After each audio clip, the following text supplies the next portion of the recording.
Nabi SAW kalau sedang diuji oleh Allah, beliau mengatakan alhamdulillah ala kulli hal. Segala puji bagi Allah atas setiap keadaan. Lagi diuji masih bersyukur. Dan kalau nikmat melimpah beliau mengatakan alhamdulillahilladzi bi ni'mati tatimmus shalihat. Segala puji bagi Allah yang semua kebaikan tersempurnakan dengan izinnya. Kata Nabi SAW, orang kalau ucapkan ini sekali pagi ataupun sekali sore, maka dia telah memenuhi harinya dengan syukur kepada Allah. Semua kita gunakan dalam ketaatan dan bukan termasuk syukur terhadap nikmat. Orang mengatakan dengan lisannya alhamdulillah, tapi tubuhnya melakukan kemaksiatan kepada Allah Subhanahu wa taala. Tentu teman-teman sekalian, di saat kita sedang mempelajari hal seperti ini, kita sedang berbicara hari ini, detik ini ke depan. Setiap pengajian, khutbah yang disampaikan, maka sedang memberikan peringatan di saat itu. Tujuannya untuk memperbaiki ke depan. Kita bukan sedang berbicara sesuatu yang lalu. Kalau ada seseorang antara kita di sini yang hadir, mungkin pernah menggunakan anggota tubuhnya dalam kemaksiatan, dia tinggal taubat nasuha kepada Allah SWT. Tapi yang penting adalah setelah mendengarkan poin ini, ilmu ini diterapkan ke depannya. Mungkin seringkali lisan kita mengatakan bersyukurlah, atau kita pun kadang-kadang mengucapkan kalimat alhamdulillah. Tapi permasalahannya, banyak orang yang belum memahami tentang makna secara dalam tentang makna syukur ini, dan juga belum istiqamah sehingga mereka hanya bersyukur di saat yang dilihat depan mata yang dia anggap nikmat. Kalau seandainya Allah Subhanahu wa taala memberikan kepadanya sebuah sepeda motor, namun harapan dia adalah sebuah mobil, maka dia tidak akan pernah bersyukur karena bagi dia motor belum sebuah nikmat. Atau mungkin dia targetnya memiliki mobil yang tahun 2023 misalnya, sementara Allah memberikan dia tahun 2020, maka lisannya tidak akan mengatakan alhamdulillah karena bagi dia belum sampai target yang dia inginkan. Padahal sebenarnya tidak mungkin nikmat itu bertambah kecuali dengan kata kunci ini, yaitu syukur. Tidak asing lagi firman Allah Subhanahu wa taala dalam surah Ibrahim, surah nomor 14 ayat 7, di mana Allah memastikan dan Allah mewajibkan atas dirinya bahwasanya semua orang yang bersyukur pasti akan ditambah dan diberikan semua yang dia butuhkan. Dalam firman-Nya, wa idz ta'azzana rabbukum la in syakartum la azidannakum wa la in kafartum inna azabi lasyadid. Ingatlah ketika Tuhan Muhammad menyeru dan mewajibkan atas dirinya, siapapun yang berterima kasih atau bersyukur pasti akan aku tambah, dan siapapun yang kufur tidak pernah menilai nikmat tersebut sehingga berterima kasih, maka siksaku sangat pedih. Syukur, saudaraku seiman, dari sisi bahasa disebutkan oleh para ulama adalah as-sana 'alal muhsin bima awlakahu minal ma'ruf. Artinya syukur adalah pujian bagi orang yang memberikan kebajikan atas kebajikan tersebut, sebagaimana disebutkan dalam As-Sihah fil Lugha, bukunya Al-Jauhari. Ibnu Qayyim rahimahullah lebih dalam menjelaskan tentang masalah syukur, sehingga harapannya adalah setiap muslim bisa menerapkan dalam hidupnya. Bukan hanya sekedar lisan yang mengucapkan syukur tersebut, tapi bagaimana dia lebih dalam dari masalah itu sehingga benar-benar bisa mendatangkan hasil dan efek yang diharapkan. Beliau mengatakan asyukur zuhuru athari ni'matillahi ala lisani abdi sana'an wa i'tirafan wa ala qalbihi syuhudan wa mahabbah wa ala jawarihi inqiyadan wa ta'ah. Artinya syukur itu baru bisa mencapai targetnya dan akhirnya mendapatkan apa yang kita harapkan, yaitu menunjukkan adanya nikmat Allah pada diri seorang hamba dengan pujian lisan dan juga pengakuan melalui lisan tersebut. Ditambah lagi adanya persaksian dan kecintaan di dalam hati seorang hamba kepada Tuhan yang telah memberikan nikmat tersebut. Juga disempurnakan dengan pelaksanaan kepatuhan dan ketaatan melalui anggota tubuh. Disebutkan dalam kitab Madarikus Salikin jilid 2 halaman 244. Saudaraku seiman, Allah Subhanahu wa taala bukan hanya sekedar menyuruh kita berterima kasih, tapi Allah pun memang memiliki sifat yang mulia ini. Allah sebutkan dalam Al-Quran, dalam surah Asy-Syura, surah nomor 42 ayat 23, Innallaha ghafurun syakur. At-Tabari mengatakan Dalam terjemahan sungguhnya Allah itu Ghafur dan Syakur, beliau mengatakan menukil perkataan Qatadah rahimahullah, Ghafur adalah Maha Pengampun terhadap semua dosa sebanyak apapun. Asal hamba tersebut mau kembali kepada Tuhannya akan dimaafkan.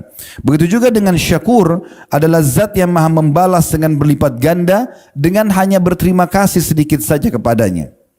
At-Tabari menyebutkan di jilid 21 halaman 531. Juga dalam firman Allah yang lain dalam surah Taghabun, surah nomor 64 ayat 17, Allah berfirman, Wallahu syakurun halim. Ibnu Katsir mengatakan makna Allah itu adalah zat yang maha syakur dan halim, ialah memberikan balasan kebaikan dengan ganjaran yang melimpah. Jadi walaupun hanya dengan syukur sedikit, maka ganjarannya akan sangat besar. Tafsir Quranul Azim, jilid 8 halaman 141. Allah subhanahu wa ta'ala juga memuji dan memerintahkan para nabi-nabi dan rasulnya agar selalu bersyukur. Contoh misalnya tentang Nabi Nuh alaihissalam disebutkan dalam surah Isra, surah nomor 17 ayat 3. Dzurriyyatan man hamalna ma'a Nuh innahu kana 'abdan syakura. Sesungguhnya keturunan manusia yang telah kami bawa bersama Nuh, maksudnya di kapal Nuh, sesungguhnya Nuh itu adalah seorang hamba yang selalu bersyukur. Demikian pula tentang Nabi Ibrahim alaihissalam dalam surah An-Nahl, surah nomor 16 ayat 120 sampai 121 Allah berfirman, Inna Ibrahim kana ummatan qanitan lillahi hanifan wa lam yakun minal musyrikin syakiran li an'umih ijtabahu wa hadahu ila siratim mustaqim. Sesungguhnya Ibrahim adalah seorang imam yang dapat dijadikan teladan lagi patuh pada Allah dan selalu lurus berada di jalan Allah, dan dia sekali-kali bukanlah termasuk orang-orang yang musyrik. Dia senantiasa mensyukuri nikmat-nikmat Allah dan menunjuki ke jalan yang lurus. Demikian pula dengan baginda Nabi alaihi salatu wassalam. Tentunya adalah sampel-sampelnya saja, karena semua nabi-nabi memang orang-orang yang banyak bersyukur. Nabi Muhammad SAW dalam sebuah hadis Bukhari Muslim tentang salah satu contoh syukur beliau disebutkan, kana Rasulullah SAW idza qama ila shalah qama hatta tafattarat rijlah. Nabi Muhammad SAW kalau berdiri mengerjakan solat, maka dalam solat itu saking lamanya berdiri sampai membuat telapak kaki beliau pecah-pecah. Dalam beberapa riwayat lain disebutkan inilah di solat malam dikerjakan. Tapi riwayat Bukhari Muslim ini menyebutkan di semua solat beliau sallallahu alaihi wasallam. Kemudian Aisyah berkata, qalat Aisyah radhiyallahu anha, ya Rasulullah, atasna'u hadha wa qad ghufira ma taqaddama min dhanbika wa ma ta'akhkhar. Faqala ya Aisyah, afala akunu 'abdan syakura. Aisyah berkata, ya Rasulullah, apakah anda kerjakan ini sementara dosa-dosa anda sudah jelas diampuni yang lalu dan juga yang akan datang? Maka jawaban Nabi SAW, bukan beliau mengatakan karena ini Allah perintahkan, karena ini saya harus lakukan sebagai seorang hamba. Beliau mengatakan, apakah tidak pantas aku menjadi seorang hamba yang bersyukur? Allah subhanahu wa ta'ala juga memerintahkan dalam banyak ayat Al-Quran agar kita hamba-hambanya orang-orang beriman selalu bersyukur.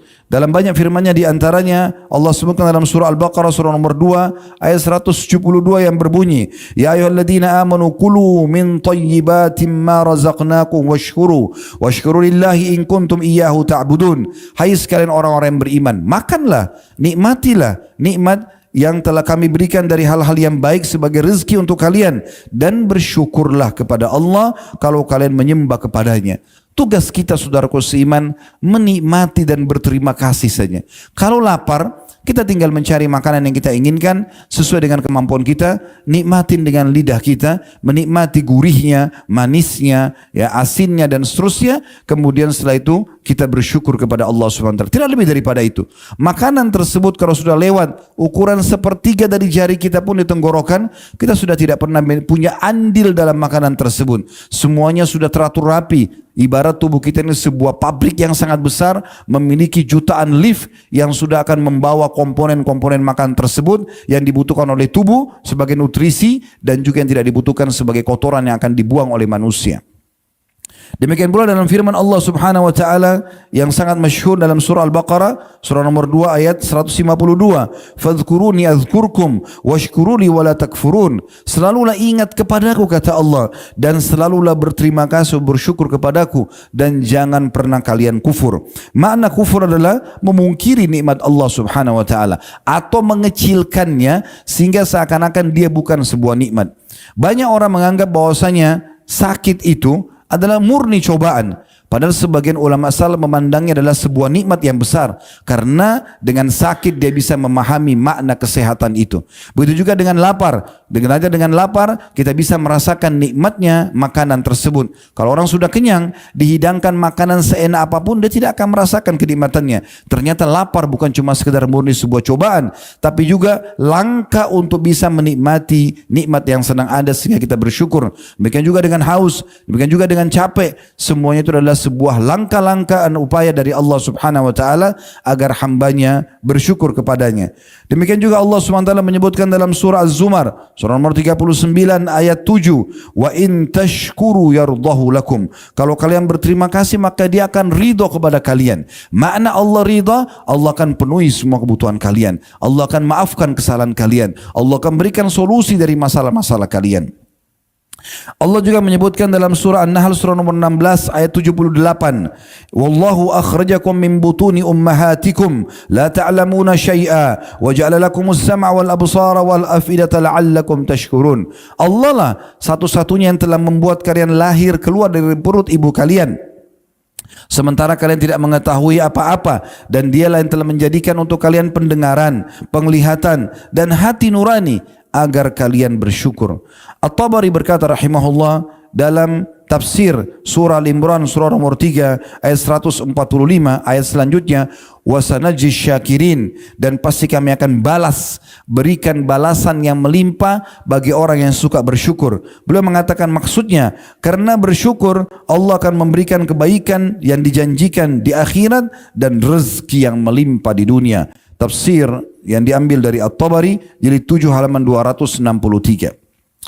Kemudian Allah Subhanahu wa taala juga memastikan dalam surah An-Nisa surah nomor 4 ayat 147, kalau orang bersyukur bukan hanya sekedar diberikan nikmat, tapi akan diselamatkan dari siksaan. Sebagaimana Allah berfirman, ma yaf'alullah bi'adzabikum in syakartum wa amantum. Bagaimana bisa Allah menyiksa kalian sementara kalian masih bersyukur dan beriman? Tidaklah Allah Subhanahu wa taala akan menyiksa kalian, itu maknanya bila kalian bersyukur dan juga beriman. Dan dalam nikmat ini Allah Subhanahu wa taala menyuruh dalam firman-Nya yang lain agar kita selalu menyebut-nyebutnya. Dalam surah Ad-Duha yang masyhur surah nomor 93 ayat 11, wa amma bi ni'mati rabbika fahaddits. Dan nikmat-nikmat yang diberikan oleh Rabbmu perbanyaklah menyebutnya. Artinya berterima kasih kepadanya dan juga menyebutnya di depan makhluk bahwasanya ini nikmat Allah yang melimpah diberikan kepadaku. Kita akan sempurnakan teman-teman sekalian, saudaraku seiman, khutbah ini dengan cara bersyukur. Ini yang poin terpenting dalam masalah khutbah Jumat ini, agar setiap orang di antara kita bubar dari khutbah Jumat ini dan membawa hadiah penting ini, bahwasanya syukur itu seperti ini caranya, bukan hanya sekedar lisan. Tadi sudah dijelaskan perkataan Ibnu Qayyim rahimahullah, tapi ada beberapa hal yang akan kita susunkan poin demi poin. Semoga Allah ikhlaskannya dan Allah jadikan sebagai pegangan hidup kita. Yang pertama teman-teman sekalian, mensyukuri dengan lisan. Ini yang paling sering kita ketahui tentunya, yang paling dasar. Lisan selalu alhamdulillah. Dalam sebuah riwayat yang sahih disebutkan, Nabi SAW kalau sedang diuji oleh Allah, beliau mengatakan alhamdulillah ala kulli hal. Segala puji bagi Allah atas setiap keadaan. Lagi diuji masih bersyukur. Dan kalau nikmat melimpah, beliau mengatakan alhamdulillahilladzi bi ni'mati tutimmus shalihat. Segala puji bagi Allah yang semua kebaikan tersempurnakan dengan izinnya. Juga dalam sebuah riwayat yang sahih disebutkan, kata Nabi SAW, man qala hina yusbih, siapa yang membaca pada saat tiba di pagi hari, Allahumma ma asbaha bi min ni'matin aw bi ahadin min khalqika faminka wahdaka la syarika lak falakal hamdu wa lakas syukur faqad adda syukra yaumihi wa man qala hina yumsi faqad adda syukra lailatihi. Hadis hasan diriwayatkan oleh Abu Daud. Terjemahannya, ya Allah, atas nikmat yang engkau berikan pada hari ini dan engkau berikan kepada salah satu dari hambamu, maka sungguh nikmat itu semuanya dari sisimu dan tidak ada sekutu bagimu, serta segala puji dan syukur atau berterima kasih hanya untukmu. Kata Nabi SAW, orang kalau ucapkan ini sekali pagi ataupun sekali sore, maka dia telah memenuhi harinya dengan syukur kepada Allah. Yang kedua, saudaraku seiman, menggunakan nikmat itu pada ketaatan. Ini poin sangat penting. Bagaimana mata yang Allah berikan sehingga kita bisa melihat digunakan untuk melihat yang Allah halalkan.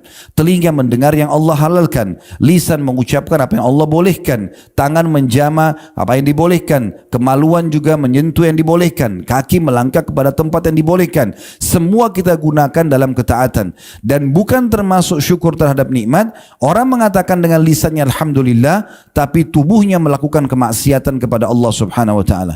Tentu teman-teman sekalian, di saat kita sedang mempelajari hal seperti ini, kita sedang berbicara hari ini, detik ini ke depan. Setiap pengajian, khutbah yang disampaikan, maka sedang memberikan peringatan di saat itu.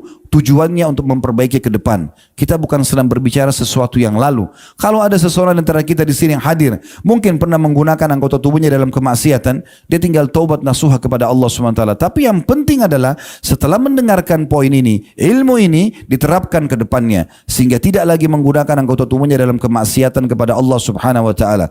Karena tidak termasuk berterima kasih pada seseorang kalau kita kerja di satu lembaga misalnya, lalu kemudian semua fasilitasnya kita malah gunakan untuk kelalaian, kita malah membuat merusak citra pemilik perusahaan, maka itu bukan tanda berterima kasih. Tapi termasuk berterima kasih adalah kalau seseorang telah diberikan fasilitas, dia malah menggunakan dan memberikan hasil kerja dia dan kerja dia yang terbaik, maka itu orang yang berterima kasih tentunya.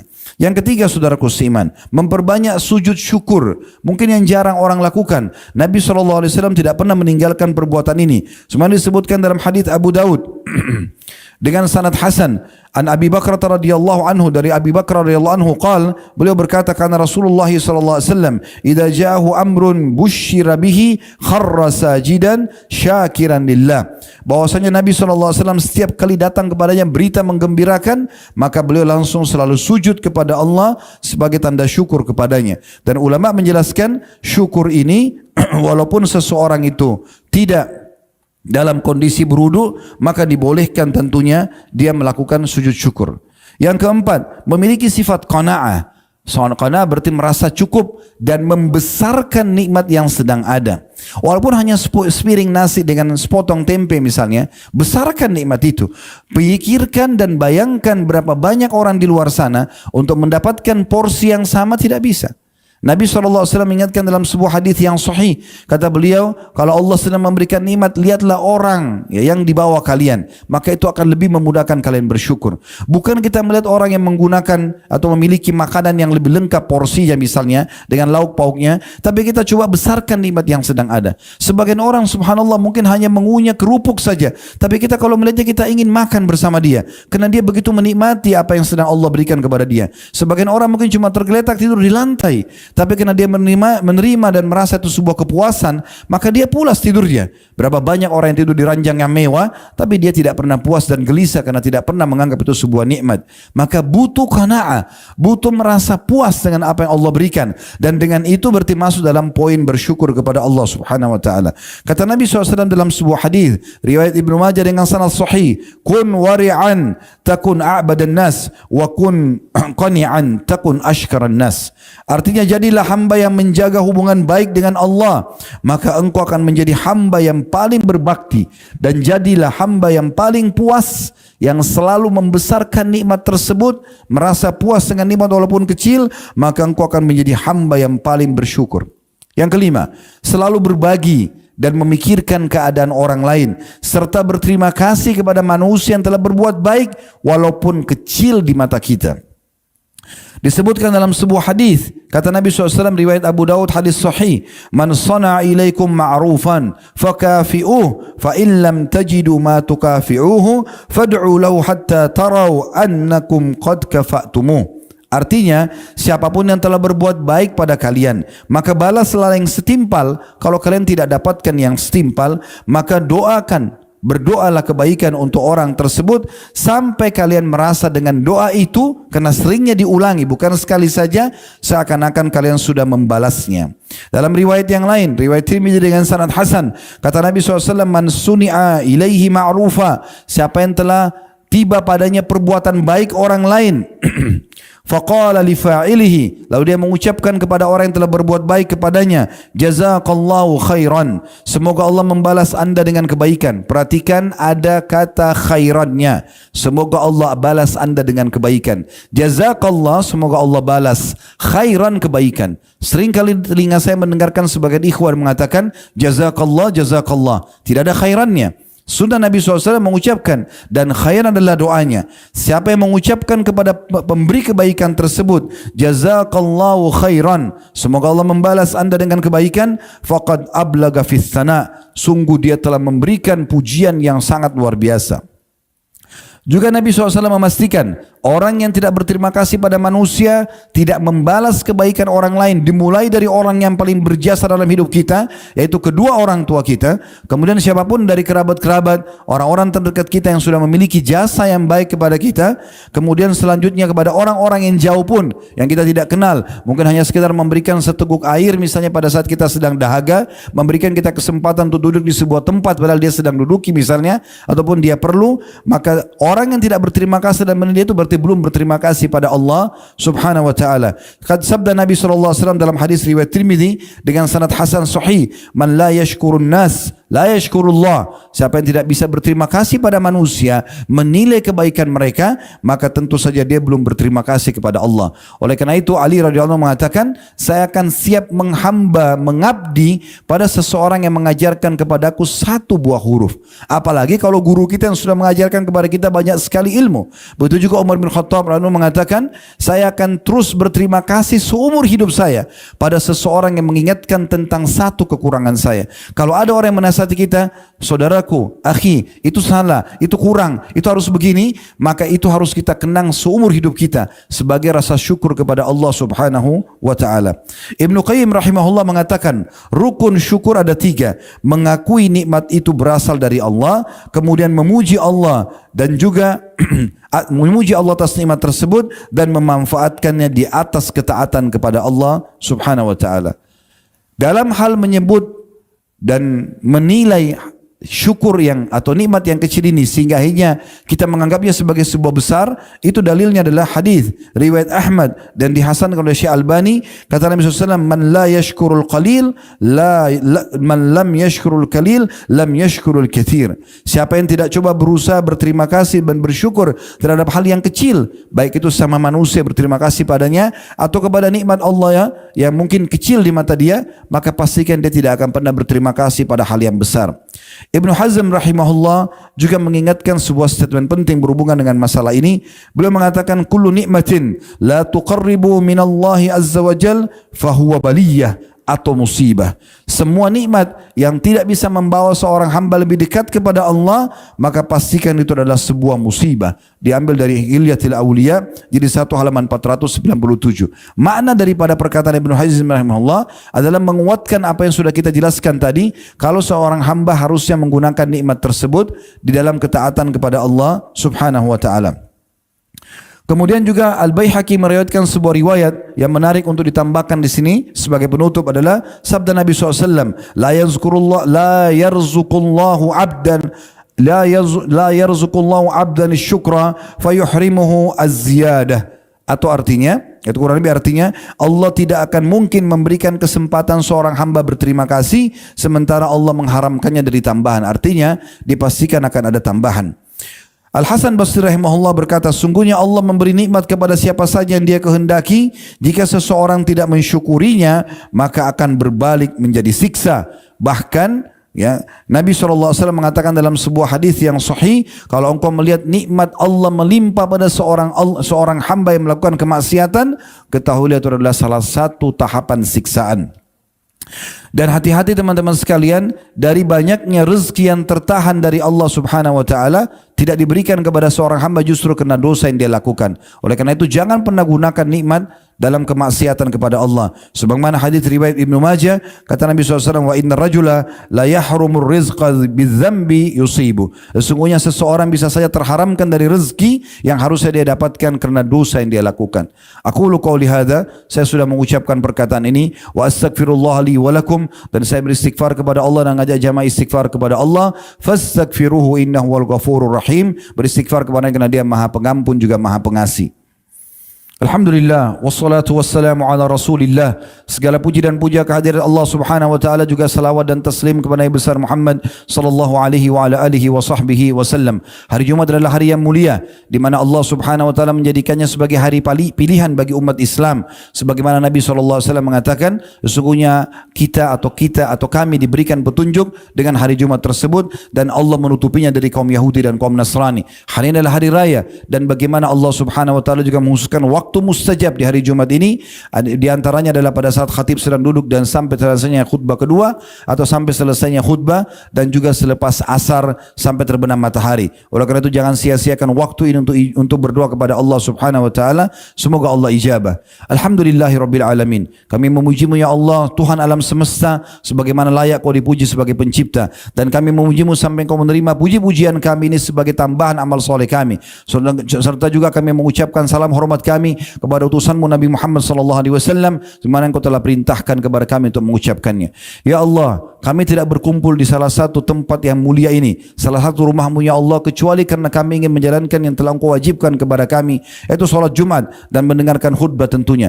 Ya Allah, terimalah ini sebagai pahala atau amal soleh yang berpahala sempurna, serta terimalah seluruh amal-amal soleh yang pernah kami kerjakan, yang sedang kami kerjakan, yang akan kami kerjakan sampai menjelang ajal datang nanti dengan pahala yang sempurna. Ya Allah, ampunilah dosa-dosa kami, dosa kedua orang tua kami, seluruh kerabat kami, seluruh orang-orang yang kami kenal ataupun yang kami tidak kenal dari muslimin dan muslimat, mukminin dan mukminat yang hidup dan juga yang sudah meninggal. Ya Allah, jadikan negara kami Indonesia negara yang aman, tentram, damai. Seluruh umat Islam di bawah naungan ukhuwah Islamiyah. Dalam hal ibadah kembalikan mereka kepada Al-Quran dan Sunnah. Dan ya Allah, berilah petunjuk para pemimpin kami agar mereka menjalankan amanah dengan baik. Berikanlah balasan sebaik-baiknya atas apa yang telah mereka berikan untuk kami dan untuk negara ini. Serta juga ya Allah, maafkanlah kesalahan-kesalahan mereka. Serta ya Allah, berikanlah kami kesempatan sebagai masyarakat untuk bergotong royong dan selalu mendoakan kebaikan kepada para pemimpin kami, dan selalu bekerja sama agar menenteramkan, memakmurkan negeri kami, dan jadikan negeri kami sebagai negara contoh bagi negara-negara yang lain. Tolonglah saudara-saudara kami di Palestina, di Syria, di Yaman, di Irak, dimanapun mereka yang sedang tertindas, ikhlaskan niat mereka, terima para syuhada mereka, mulakan Islam di tangan kami dan tangan mereka semua, serta ikut sertakan kami bersama mereka di pahala, baik dengan doa, dengan harta, juga dengan jiwa kami. Dan ya Allah, berikanlah kami semua kebaikan di dunia yang kami butuhkan. Rabbana atina fid dunya hasanah, dan berikanlah kami semua kebaikan di akhirat. Wa fil akhirati hasanah, dan selamatkan kami dari api neraka. Wa qina adzabannar wa adkhilnal jannata ma'al abrar, dan masukkanlah kami ke dalam surga bersama orang-orang yang patuh. Ya Aziz ya Ghafar, ya Tuhan yang Maha Mulia dan juga Maha Pengampun, ya Rabbal Alamin. Sallallahu nabiyana Muhammadin walhamdulillahi rabbil alamin. Inna Allah ya'muru bil adli wal ihsani wa ita'i dzil qurba. Sungguhnya Allah selalu memerintahkan kita berbuat kebaikan, keadilan, dan berbuat baik kepada sanak kerabat. Wa yanha 'anil fahsya'i wal munkari wal baghi, dan Allah melarang perbuatan keji, perbuatan munkar, dan perbuatan pembangkangan. Ya'idukum la'allakum tadhakkarun. Itulah peringatan dari Allah, maka jadikan sebagai prinsip hidup kalian. Fadhkurullahal 'azima yadhkurkum. Ingatlah Allah, maka Allah akan ingat kepada kalian. Washkuruhu 'ala ni'ami yazidkum. Syukuri nikmat dia pasti akan tambah. Wa dzikrullahi akbar. Mengingat Allah adalah amal yang paling besar. Wa aqimis shalah, dan dirikanlah salat.